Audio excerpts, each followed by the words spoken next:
صباح الخير على حضراتكم.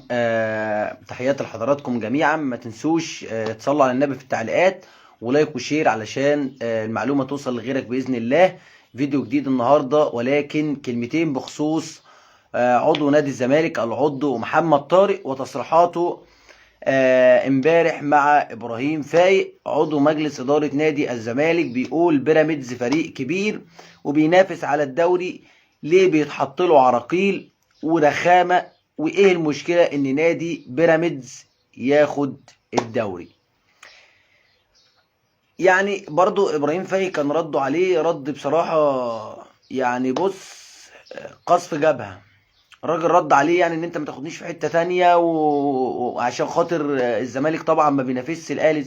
انا هنا بتكلم على عضو نادي الزمالك. بدل ما انت طالع انت والغندور والدرديري وكل الزمالكاوي جمهور الزمالك اللي بيروح يدعم بيراميدز في قلب الاستاد ويشجع سندوتشات وكوبايه نسكافيه، مفيش مشكله.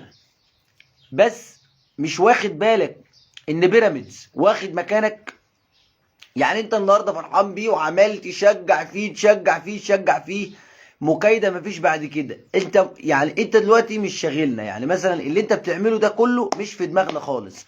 بس انت مش واخد بالك ان بيراميدز بقى بياخد مكانك. السنه اللي فاتت واخد مكانك في دوري ابطال افريقيا، السنه دي هياخد مكانك في دوري ابطال افريقيا. احلى حاجه هم شغالين وبينتظموا وركبوا مكانك، وانت حلو ان انت تشجعهم. يعني بيراميدز دلوقتي راكب مكانك وانت عمال تشجع في بيراميدز وتقول ليه ما ياخدش الدوري، وتحط له في عراقيل اعضاء مجلس اداره من نادي الزمالك، ونسيوا ان بيراميدز ركب مكانهم وبقى بيطلع دوري ابطال افريقيا مكانهم كل سنه، والجماعه ماشيين وراه عمالين يشجعوه في بيراميدز بيراميدز بيراميدز ايه بيراميدز.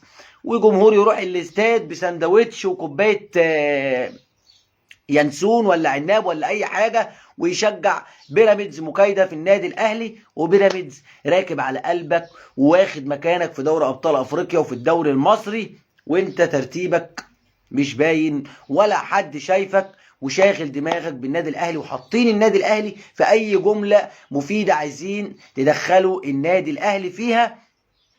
وكمان يعني مش عايز اقول يعني نادي الزمالك، يعني انت شوف اللي عندك، شوف الفلوس اللي عليك اللي المفروض تندفع، بدل ما انت طالع مع ابراهيم فايق النهارده عمال تقول بيراميدز بتحط له عراقيل، وانت عضو مجلس اداره في نادي الزمالك.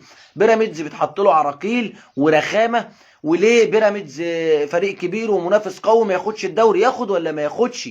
انت شاغل دماغك ببيراميدز وعمال تشجع فيه، ومش واخد بالك ان بيراميدز واخد مكانك في الدوري السنه اللي فاتت وفي دوري ابطال افريقيا، والسنه دي نفس النظام، وانت نايم على ودنك وشاغل دماغك بالنادي الاهلي.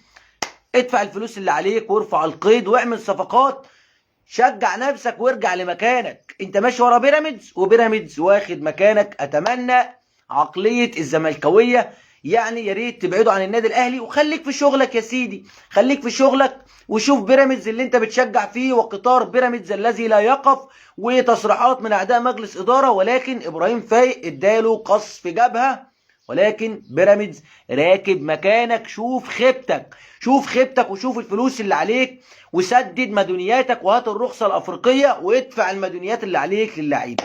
تحياتي لحضراتكم والسلام عليكم ورحمه الله وبركاته.